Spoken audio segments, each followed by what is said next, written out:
Hello, everyone. Welcome to Sunday School. This is Miss Mary Ann. Hope you guys are all doing really well and finding lots of great things to do out there. I wonder how you take care of your space. If you have a bedroom or a bed space, how do you keep it tidy and cozy? And I wonder whose job that is. We are continuing our journey to talk about Jesus's most famous sermon. We'll talk about that more in a minute. First, I want to make a couple announcements. One is that we are going to have an egg hunt the Saturday before Easter, so that will be April 3rd.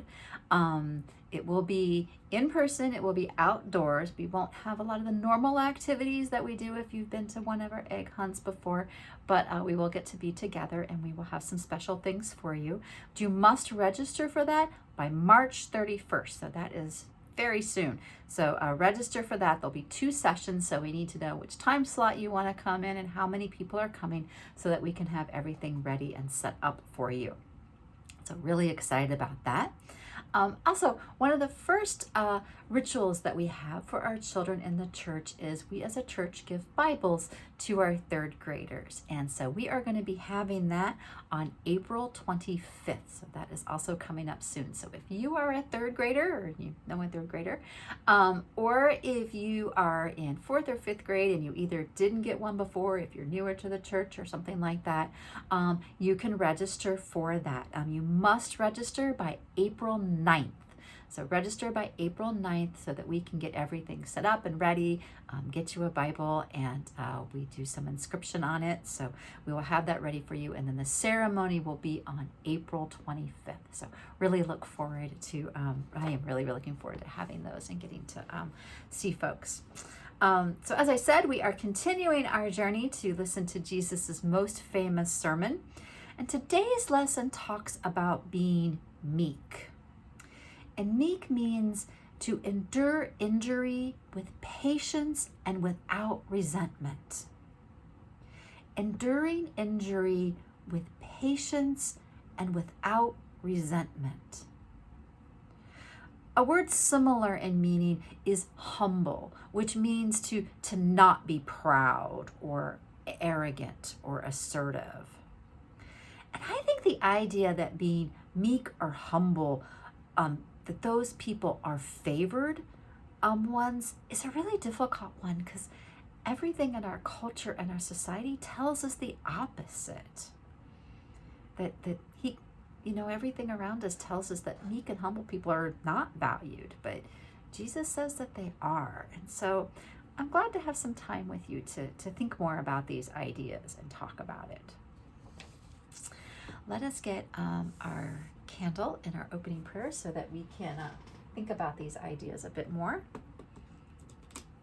If you have your battery operated candle, I don't know if you can see that one, I still have mine back here. If you have one like this, you can take that and light it.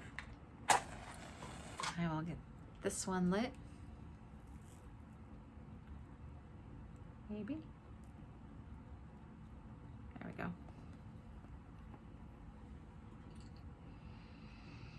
All right, and let's just take a second to take a deep breath and get ourselves ready for our prayer and our story today.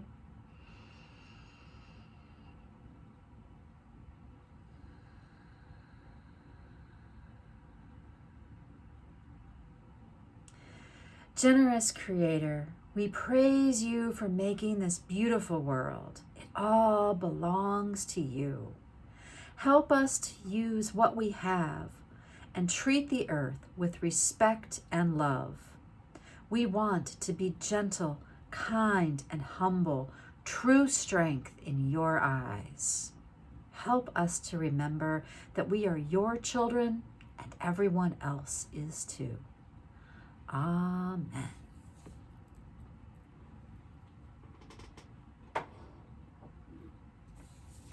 Today we are joining a huge crowd of people who are following Jesus. Jesus sees their hurts and pains and cares for them in many ways, and he leads them to a mountain. Let's climb this mountain so that we can be with Jesus. There are many ways to climb. You can hike, You can use ropes to climb. You can climb overhand, like some rocks. Or you can roll in a hiking wheelchair. I wonder how you would like to climb this mountain. I'm going to hike. You choose how way you want to do it. And let's take a few seconds and climb this mountain. Let's get up that mountain so that we can be with everybody else. Whew, we made it. All right. That was a tall mountain. Let's kind of shake it out and settle our bodies after that big climb. Let's take a look around. Did you bring your binoculars? Let's look. So many people up here.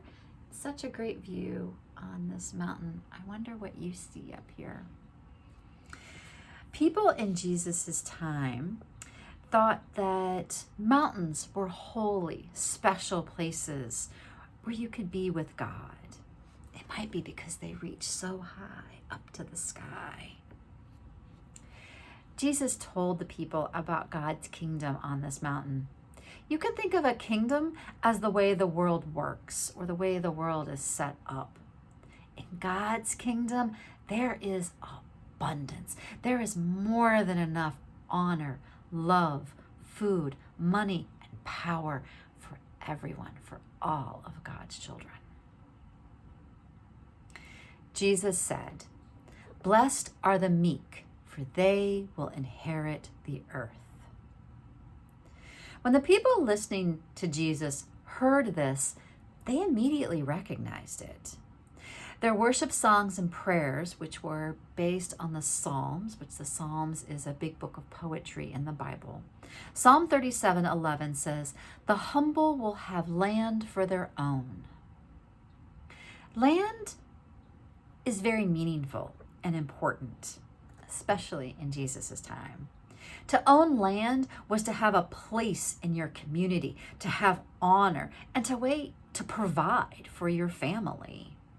But most of the people in Jesus' time, or most of the people that Jesus talked to, did not own land anymore. Landowners in their time were hated because they had used violence to take the land. So this is where Jesus turns things upside down again. With this promise that blessed are the meek, for they will inherit the earth. With this promise, Jesus says that the meek, gentle, kind, and humble people are the ones who will receive land, and not the people who use force or violence. And not just the physical land in Israel where they lived, but the whole earth. This message also holds a powerful message for us about caring for the earth. How do you care for your earth? Meek or humble people live with an awareness of others' needs, the planet, the animals, and people. They remember that the earth and the land belong to God. They recognize how everything they have, everything they receive, including land, belongs to God, and they take care of it as a possession of God. This means that they treat what they have with love and respect. There is a phrase that I want you to remember. I am God's child, and everyone else is God's child too. Say this with me. I am God's child, and everyone else is God's child too. This reminds us of two important truths. You are a special, beloved, unique child of God who deserves love and respect. And every person around you is another special, beloved, unique child of God, deserving love and respect. This is what a meek or humble attitude looks like. It means that you don't see yourself or your needs as more important than those around you. It doesn't mean you see them as less important. It just means that they are more important They're all important. When we are meek, we are truly free. We realize that everything and everyone is a gift worthy of love and care.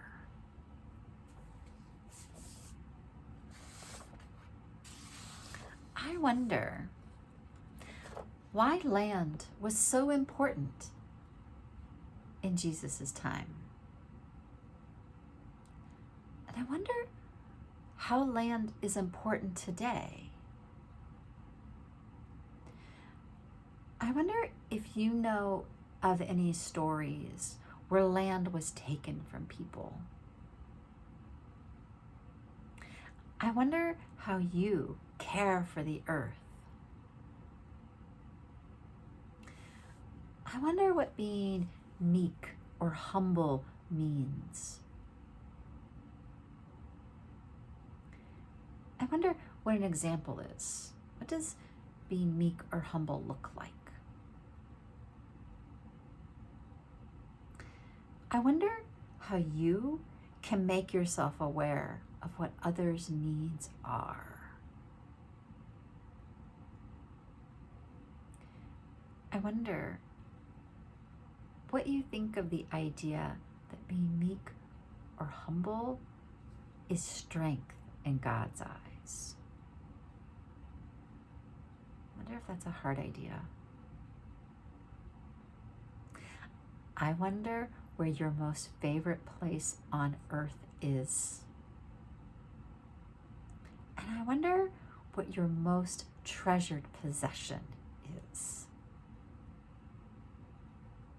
I wonder which part of this story you liked best. And I wonder which part you think is the most important. I wonder.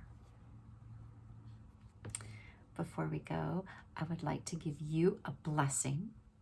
Remember that a blessing is something that you receive.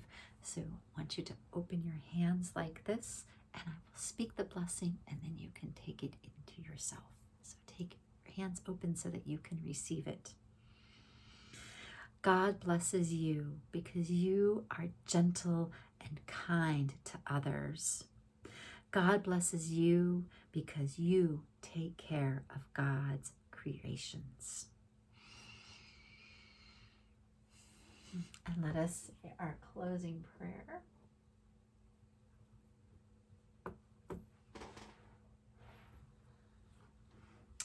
And remember, we talked a couple weeks ago, when you pray, you can pray like this if you want. We'll see that a lot. But you can also pray with your hands open like this to remind you to be open and receptive to God's gifts. So you choose which way you want, and we will do our closing prayer. Loving God, thank you for the times that bring us close to you and to one another. Help us to remember that you are always with us. Amen. And I will change this light so that the light of Christ can be with you wherever you go and wherever you are. This light will be there with you. It will find you when you need it. Take care of yourselves, everyone. Blessings.